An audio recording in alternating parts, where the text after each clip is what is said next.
Sonne spinnt, um halt die Reflexion der Augen zu sehen.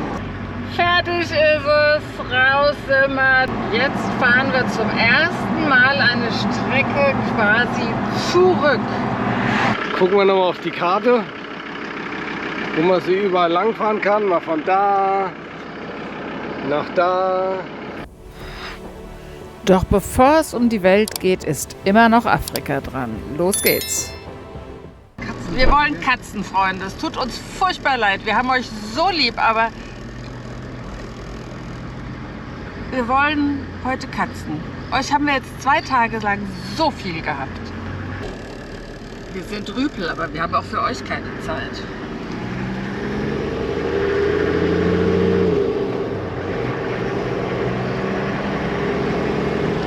Es ist halt so, man muss halt morgens die ersten 1,5 Stunden, wenn man Katzen sehen will, dann muss man alles andere links liegen lassen. Haben wir gelernt, Dann wurde geht's uns gesagt. darum, Katzen zu sehen oder halt auch. Ja, Böckchen sehen wir uns heute Mittag wieder an. Deswegen leuchtet man mit der Taschenlampe so in die Bäume, um halt die Reflexion der Augen zu sehen. So wie man bei den Hyänen das eben ja auch so gut gesehen hat und bei den Böckchen. In die Bäume, weil da die Leos sitzen. Einen schönen guten Morgen, ihr zwei.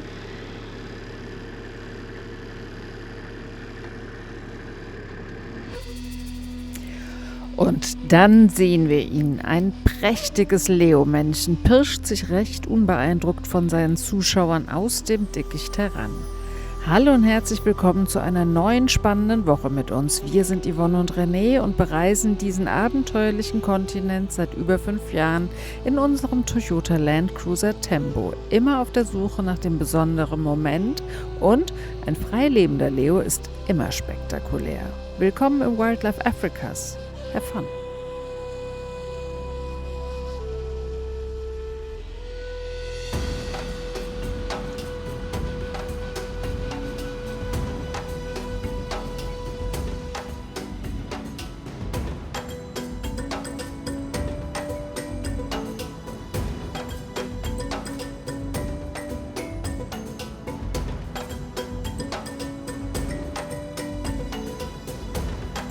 Wir befinden uns noch in der Regenzeit, ganz im Süden des Krüger Nationalparks. Alle Seitenpisten sind zu unserem Leidwesen gesperrt, aber auch Großkatzen sind Katzen und möchten sich ihre Pfoten nicht nass machen, denn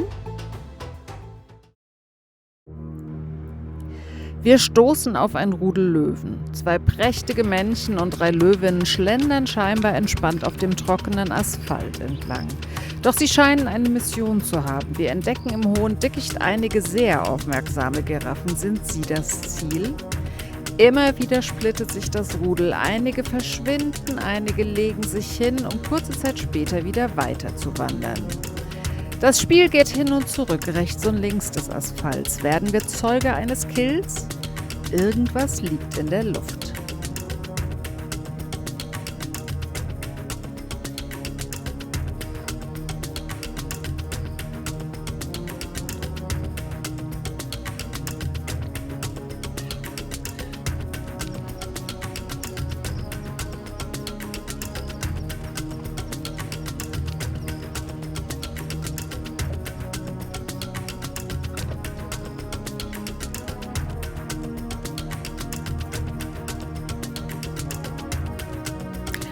Jetzt schaut genau hin, dann werdet ihr nämlich verstehen, warum es so schwer ist, diese großen Katzen tagsüber, wenn sie ruhen, zu entdecken. Sie können nämlich zaubern.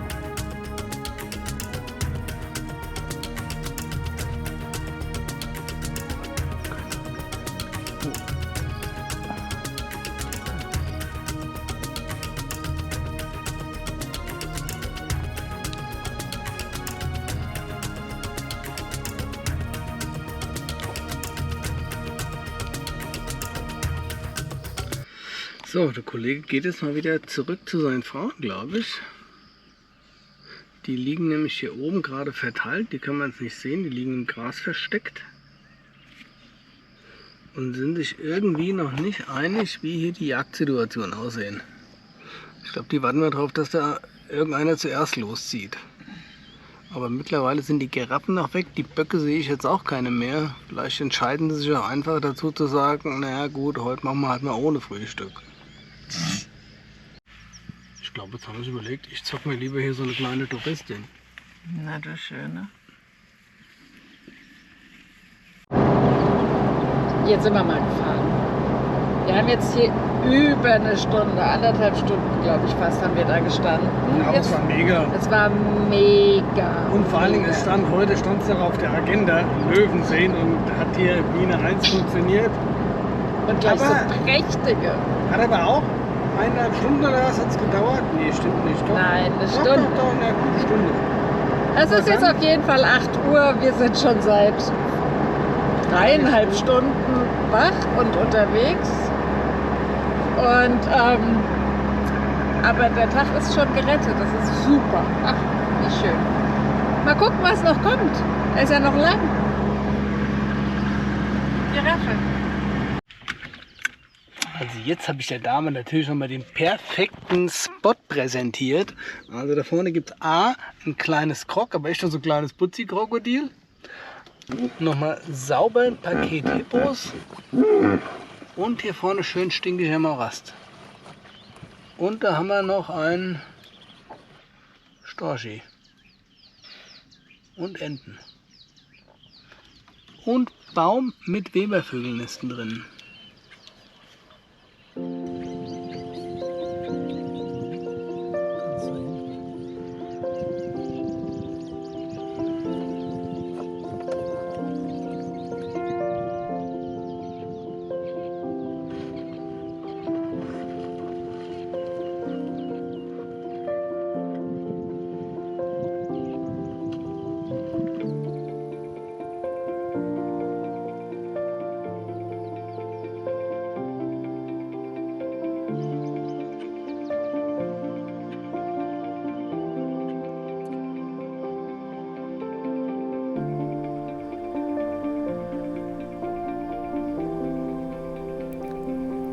Auch nach all den Jahren in Afrika erleben wir immer wieder Neues. 3 hungrige Adler, vermutlich Savannenadler, haben es auf eine Glattrand-Gelenkschildkröte abgesehen. Ohne Google hätte ich wahrscheinlich nie von dieser Schildkröte gehört.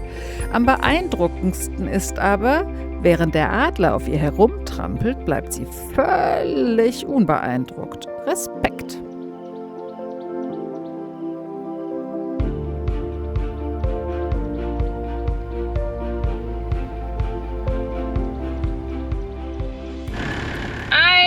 Kleiner Abschied von unseren gestreiften Freunden. Ein Zebrastreifen. Da kommt ein bisschen lustige Ware. Ich kann nicht mehr. Die Frau ist schlaf Ich kaputt. bin schlafkaputt. Seit 10 Tagen jeden Morgen um 5 Uhr, nee, um 4:30 aufstehen, um 5 Uhr am Gate stehen. Nur Tiere gucken. Ach, ich bin so undankbar. Ihr seid schön. Ja, genau. Das fühlt sich so ein bisschen an wie so eine Grenzübertritt, wenn man hier aus dem Park rausfährt. Jetzt sind wir wieder quasi in Südafrika. Krüger Park ist ja irgendwie wie so ein eigenes Land. Fertig ist es. Raus sind wir. 12:49 Uhr. Es gab leider keinen Platz mehr hier in Crocodile Bridge. Sonst wären wir noch mal eine Nacht hier geblieben, aber wir werden verabschiedet von noch mehr Zebras und Gnus.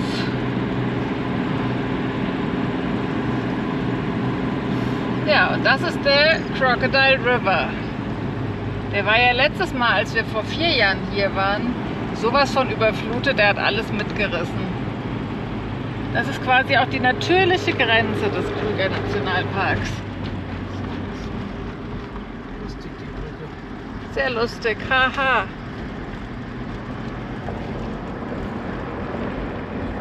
Schon nach vorne gucken, nicht zur Seite. Ja, bitte. Waren wir gegen so einen Poller gefahren und liegst du schon im Bach.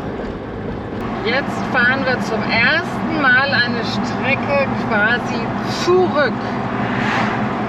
Vor 3 Jahren, als wir nach Mosambik eingereist sind, sind wir genau von da vorne nach hier gekommen. Hier ist Komati Port, falls ihr euch erinnert, dieser schlimmste aller Schlimmen der schlimmen Campingplätze mit Würmern, die von den Bäumen kamen. Also wirklich schlimm. Selbst ich fand es fürchterlich. Der schlimmste aller schlimmsten Camps, die wir bisher hatten irgendwie. Aber wir sind damals da drauf gegangen, Grenzregion, direkt hinter uns ist die Grenze nach Mosambik. Das war uns damals nicht so ganz geheuer, deswegen sind wir lieber da drauf gegangen. Also, wir sind jetzt in Komati Port aus dem Park ausgefahren und fahren jetzt weiter in Richtung Westen und gehen erstmal irgendwo einkaufen. Mein Kühlschrank ist schon sehr, sehr leer. Jetzt nach einer Woche, fast 2 Wochen waren wir jetzt im Park. Mich konzentriert, ich bin ganz müde.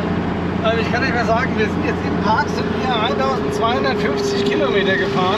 Und so sieht auch unser Tank aus, relativ leer, aber ich fahre mal weiter, mal gucken, wann er ganz leer ist oder wann die Lampe angeht. Finde ich immer ein bisschen spannend. Und jetzt fahren wir mal Richtung Malelane und gucken, ob wir da auf unser auch altbekanntes Camp gehen. Da waren wir ja schon mal auf einem Camp bei einem Golfplatz. Einfach mal machen, mal ruhig, mal nicht Auto fahren. Mit dem Atemzug könnte ich ja gerade mal kurz so eine kleine Zusammenfassung machen von, muss nach rechts, muss ich ja auch sagen. Kurze Zusammenfassung des Krüger Nationalparks. Ja, top oder flop? Ich hatte ja am Anfang ein bisschen Respekt davor, als ich mir dachte, das ist ein großer Zoo, da fahren alle Touristen hin und so weiter, Asphaltstraßen, lauter Mietwagen schieben sich da an so einem Löwen dran vorbei. Tiererlebnisse unglaublich, sehr, sehr einfach zu finden, also man sieht einfach alles. Wir haben Wildhunde, Hyänen, also alles Mögliche, was wir sonst eher selten gesehen haben oder für uns sehr schwer war auch zu entdecken. Und deswegen kriegt er von mir schon, ich sag mal, ich bin jetzt mal großzügig, 8 von 10 Punkten würde ich mir auf jeden Fall schon mal geben. Wahrscheinlich könnte ich auch eine 9 geben. Es war super, ich muss den mal unterbrechen, der ist so zögerlich. Für jeden, der Wildtiere sehen will, ist der Krüger Nationalpark super. Also wenn ihr jetzt aus Deutschland sagt, ich will jetzt mal ein paar Tiere sehen, dann fliegst du hier runter nach Johannesburg, nimmst dir einen Mietwagen oder was auch immer und fährst in den Krüger Nationalpark rein. Genau. So einfach mit so einer guten Infrastruktur kommt man nicht an Tiere. Nee. Und du kannst alles haben. Du kannst da drin einkaufen, du kannst essen gehen, hast alle möglichen Unterkünfte von Camp über Bungalow. Du kannst alles haben. Deswegen Krüger Nationalpark 10 von 10 Punkte für jeden, der einfach nur Tiere sehen will. Fertig. Und du kannst das hier in einem Self-Drive fahren mit jedem normalen Mietwagen. Du brauchst da keine Geländekampfmaschine. Du kannst mit einem normalen PKW diese ganzen Asphaltstraßen. Das ist ja eh das Witzige. Die ganzen Tiere, die meisten Tiere siehst du an sich auf den Asphaltstraßen, weil die einfach gerne auf den Straßen laufen und so hat man da sehr gute Sichtung. Also, top. Einen schönen guten Abend aus Malalene, dem Golfkurs und unserem Naherholungsgebiet nach der anstrengenden Zeit im Krüger. Ja, ich weiß, man sagt nicht anstrengende Zeit in einem Freizeiterholungspark, ich weiß. Lustige kleine Nebengeschichte, kurz bevor wir jetzt essen und dann auch bestimmt bald müde ins Bett gehen. Wir kommen hier auf den Platz, wir sehen ein deutsches Kennzeichen und das sind Detlef und Rosemarie, die wir ja schon einmal in Namibia kennengelernt haben, am Tor des Etoshas und letztes Jahr in Lusaka, im Lukasa in Lusaka in Sambia wieder getroffen haben und wir auch den Kontakt nicht verloren haben. Es ist köstlich. Wir schaffen es nicht, uns in Deutschland zu treffen. Die wohnen nur 2 Ortschaften weiter, aber hier in Afrika und das immer zufällig. Die Welt ist klein, Afrika ist klein, die Reisewelt ist klein. Und damit sage ich jetzt mal für heute Guten Appetit. und bald auch gute Nacht. Also meine Augen sind echt auf 7:30 so müde. Deswegen, ich sag mal gute Nacht schon mal.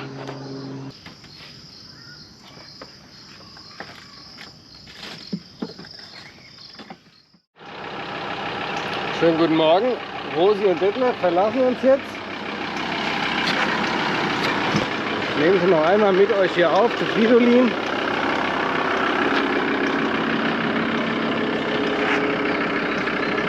Gucken wir nochmal auf die Karte, wo man sie überall langfahren kann. Mal von da, nach da, nach da, nach da, nach da, nach da. Ja. Tipptopp, macht's gut ihr zwei. Tschö, tschö.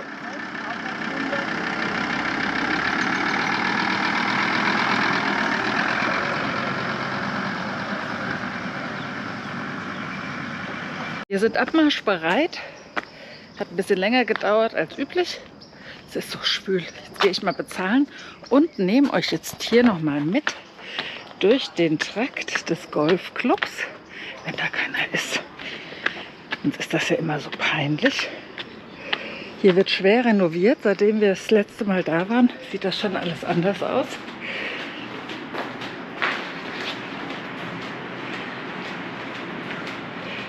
Alles ordentlich jetzt hier. Ich nehme euch mal kurz hier mit.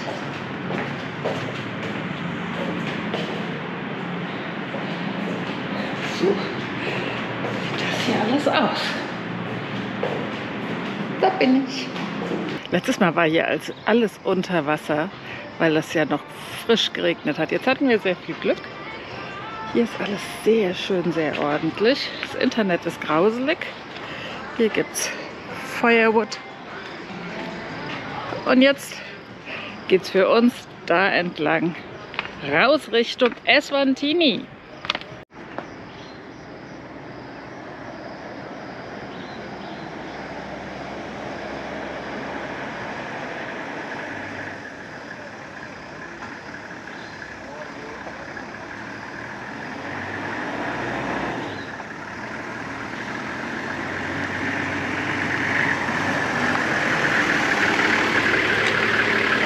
Fahren wir mal nach Eswatini, würde ich sagen, oder?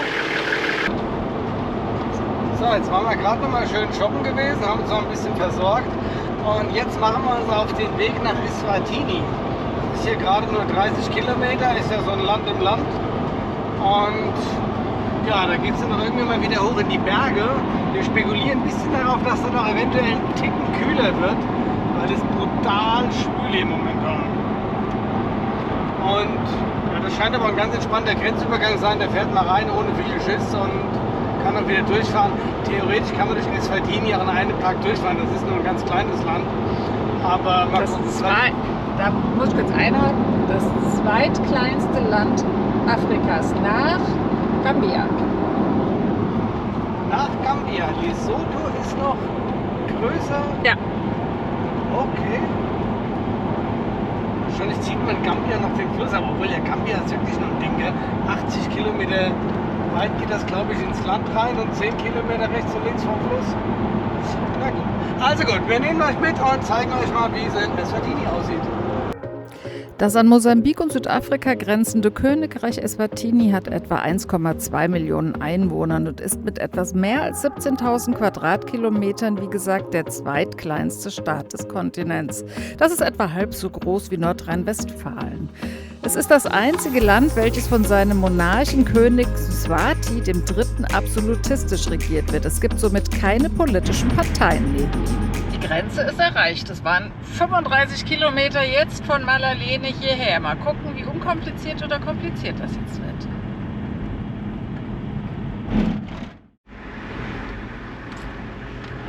Das war eine super schnelle Einreise jetzt. 2 Stempel in 30 Sekunden auf Südafrika-Seite und jetzt haben wir mehr geschwätzt und wurden gefragt, wo wir kommen und was wir machen und wie es überhaupt ist. Jetzt hier auf Eswatini-Seite. Aber jetzt sind wir in Eswatini. Wir fahren durch riesige forstwirtschaftlich genutzte Waldflächen. Angebaut werden hier vor allem schnell wachsende, nicht heimische Baumarten für die Holz- und Papierindustrie. Kiefern liefern Bau- und Möbelholz, während Eukalyptus häufig für imprägnierte Strom- und Telefonmaste verwendet wird. Der wichtigste Absatzmarkt dafür ist wohl Südafrika.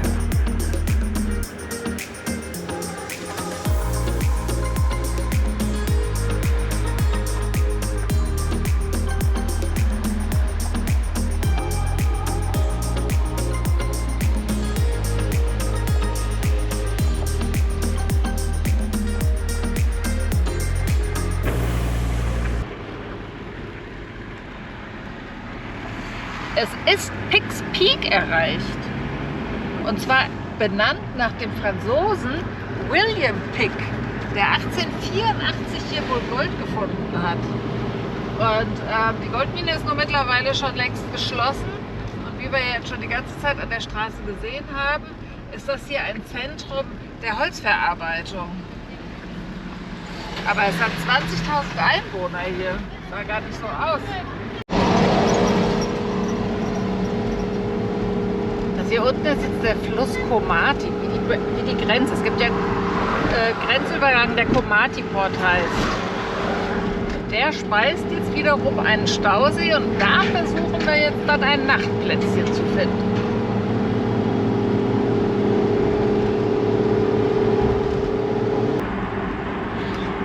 Das ist jetzt hier die Staustufe vom Komati und wir versuchen jetzt mal hier entlang und dann gibt es hier eine kleine Strecke, die am Komati entlang läuft. Ups. Und da denke ich mal, dass wir da vielleicht irgendwo auch einen Nachtplatz finden können.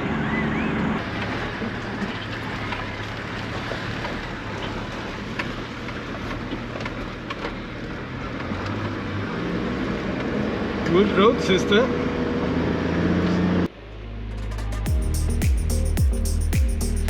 Noch ahnen wir nicht, was uns später erwarten wird, also kämpfen wir uns weiter Richtung Seeufer, immer in der Hoffnung auf einen Platz direkt am Wasser.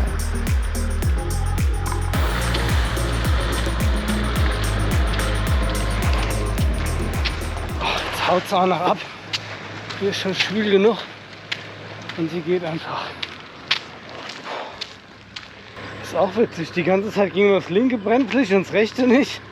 Jetzt ist es umgedreht. So repariert man es. Jetzt gehen beide.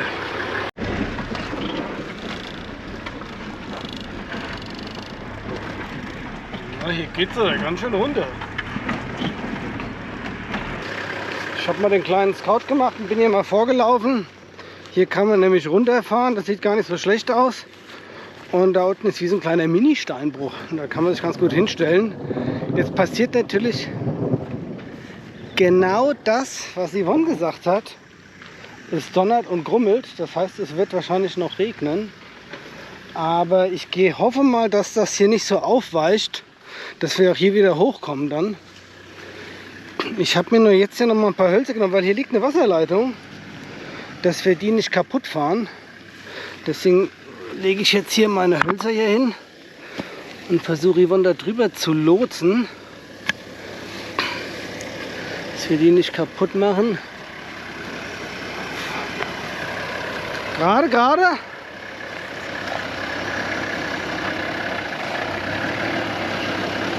Stopp. Ah, das ist ganz gut. Warte mal. Hier noch ein Hölzchen dahin. Kleines Stück, danach kommt die Seite, ja. Tipptopp. Die lassen wir am besten gleich liegen, die Hölzer. Dann können wir morgen früh wieder darüber rausfahren.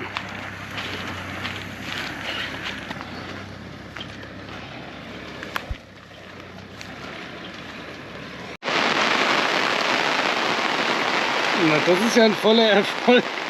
Ich habe es gerade geschafft, einen Stuhl auszupacken und schon passiert genau das, was Yvonne gesagt hat. Es regnet. Das hier ist eine Tip-Top-Außendusche, kann ich euch nur sagen. Genau, man wäscht sich mit dem Dreckwasser von der Markise. Aber man ist erfrischt und nicht mehr so klebrig. Genau, das ist gar nicht so schlecht. Und der Regen wird für was Sinnvolles genutzt.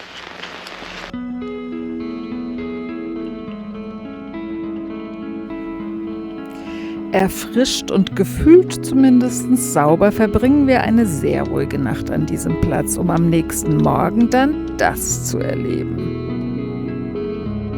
Alles ist im Arsch, ein Flügel ist abgebrochen. Alert, René, unsere Drohne spinnt. Die ist eben von alleine los, zack, bumm, weg und kriegt sie nichts mehr gestoppt.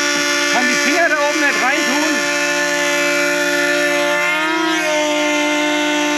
Irgendwas ist hier gerade richtig im Arsch. Scheiße. Der Akku fliegt sich jetzt tot und heiß. Okay, einer hat sich mal abgeheddert.